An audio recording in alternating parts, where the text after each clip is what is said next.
মাওয়া ঘাটে আমরা কমবেশি সবাই যাই। তবে আজকে আপনাদের মাওয়া ঘাট ভ্রমণের এক অন্যরকম গল্প শোনাবো। মাওয়া ঘাটে সাধারণত আমরা দেখা যায় মোটরসাইকেল অথবা কোনো গাড়ি ভাড়া করে অথবা বাসে পরিবারের সবাই মিলে অথবা বন্ধু-বান্ধব সবাই মিলে মজা করতে, করতে যাই।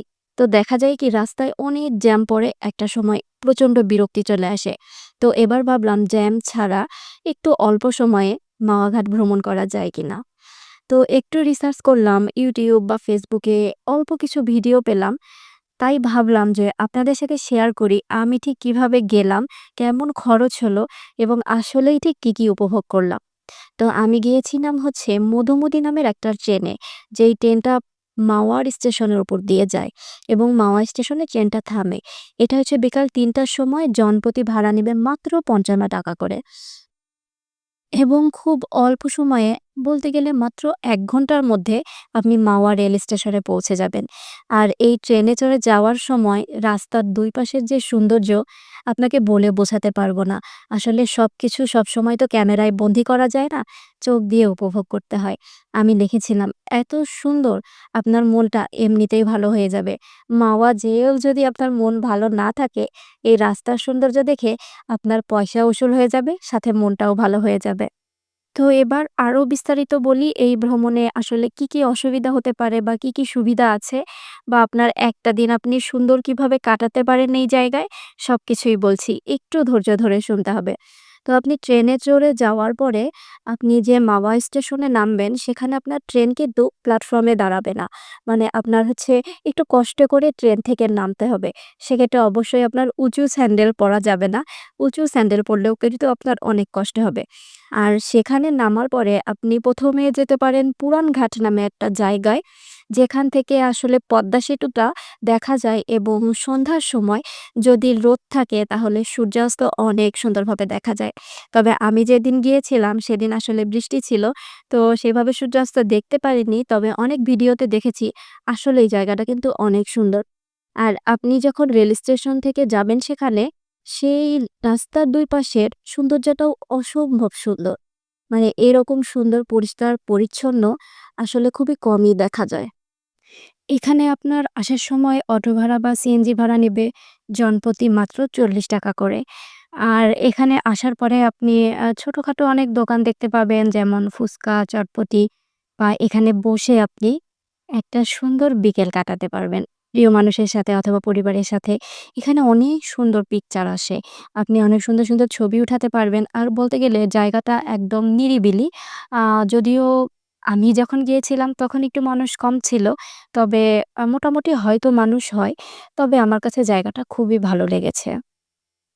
আমরা আসলে যারা একটু ঘুরে বেড়াতে পছন্দ করি, এরকম নিরিবিলি জায়গা বা বসে কিছু সময় কাটানো যায়, সুন্দর কিছু পিকচার ওঠানো যায় বা প্রিয় মানুষের সাথে কিছুটা সময় গল্প করা যায়, একটু দুনিয়ার চিন্তাভাবনা থেকে দূরে সরে আসা যায়, এই জায়গাগুলো আমরা আসলে অনেক পছন্দ করি। এই জায়গাটা কিন্তু সেরকমই একটা জায়গা।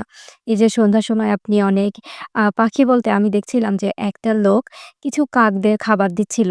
সেই দৃশ্যটাও কিন্তু আমার কাছে অসম্ভব সুন্দর লেগেছে। তারপরে এখান থেকে আমরা গিয়েছিলাম, আমরা সাধারণত যেখানে ইলিশ ভাজাটা খাই, শিমুরিয়া ঘাট নামে সেই জায়গাটাতে। সেখানেও আপনার ভাড়া নিবে জনপ্রতি মাত্র ৳৩০ কি ৳৪০ এরকম। এই জায়গাটা আমি গত ২ বছর আগে গিয়েছি। তখন এবং এখন একদম পুরোটাই ভিন্ন চিত্র। এই যে দেখেন এখানে বসার জন্য এরকম জায়গা করেছে। এখানে আপনি ১ ঘন্টা বসতে পারবেন ৳৫০ দিয়ে। তবে আমার কাছে মোটেও ভালো লাগেনি। যে তারা এই থিমটা নিয়েছে মূলত সমুদ্রের পাশে যেভাবে মানুষ বসে থাকে সেইরকম। কিন্তু এই নদীর পাড়ে এভাবে বসে থাকতে আমার মনে হয় না যে আমার খুব একটা ভালো লাগবে। হয়তো অনেকের ভালো লাগতে পারে। আর এই জায়গাটা আপনারা একটু ভালোভাবে দেখেন, আগে যেমন ছিল একদমই সেরকম নেই। এখানে শুধু ইলিশ ভাজা না, বর্তমানে নানান ধরনের খাবার পাওয়া যায়। বিভিন্ন বারবিকিউ বা অনেক কিছু, বলতে গেলে অনেক রেস্টুরেন্ট হয়েছে। এই যে দেখেন দোতলা বা একতলা, মানে সুন্দরভাবে আরকি রেস্টুরেন্ট দিয়ে সাজানো হয়েছে।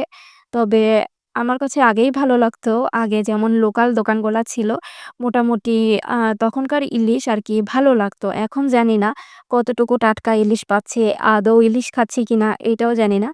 এরপরে আসি ইলিশ ভাজা খাওয়ার ক্ষেত্রে। তো যারা আসলে মাছ চিনে, আমি মোটামুটি বলতে গেলে মাছ ওইভাবে চিনি না। তারা জানে যে আসলেই খুব একটা টাটকা মাছ আপনি এখানে খেতে পারবেন না। বাজারে কিনলে বা এর থেকেও হয়তো টাটকা পেতে পারেন। তারপরেও ওই যে এখানকার ভাজি করা বা ইলিশ মাছের যে লেজের একটা ভর্তা, সেই ভর্তাটা আমরা বাসায় বানালে আসলে এখানকার মতো হয় না। তারপরে বেগুন ভাজা দিয়ে গরম, গরম ভাত, এদের নানান পদের ভর্তা, এই জিনিসগুলো আর পরিবারের সাথে একটা মানে ঘুরে বেড়ানো, ভ্রমণ পিয়াসু মানুষদের জন্য জায়গাটা আসলেই ভালো আরকি। তো এই যে আমরাও ইলিশ ভাজি দিয়ে ভাত খেয়েছিলাম। আর আমরা মূলত বিকালবেলা গিয়েছিলাম। আর এই যে মনে হচ্ছে যে ঝড় উঠে আসছে, আকাশে অনেক মেঘ ছিল। আর নদীর পাশে এইভাবে বসে আপনারা খাবার খেতে পারবেন। ভালোই লাগবে। আপনি যদি এখানে নতুন যেয়ে থাকেন, অবশ্যই ইলিশ মাছের দাম একদম ভালোভাবে দামাদামি করে নেবেন। এবং এখানে কিন্তু অনেক সুস্বাদু দুধ চা পাওয়া যায়। আমিও খেয়েছিলাম। আর আসার সময় কিন্তু আপনি ট্রেনে আসতে পারবেন না। আপনার সেই বাসেই আসতে হবে।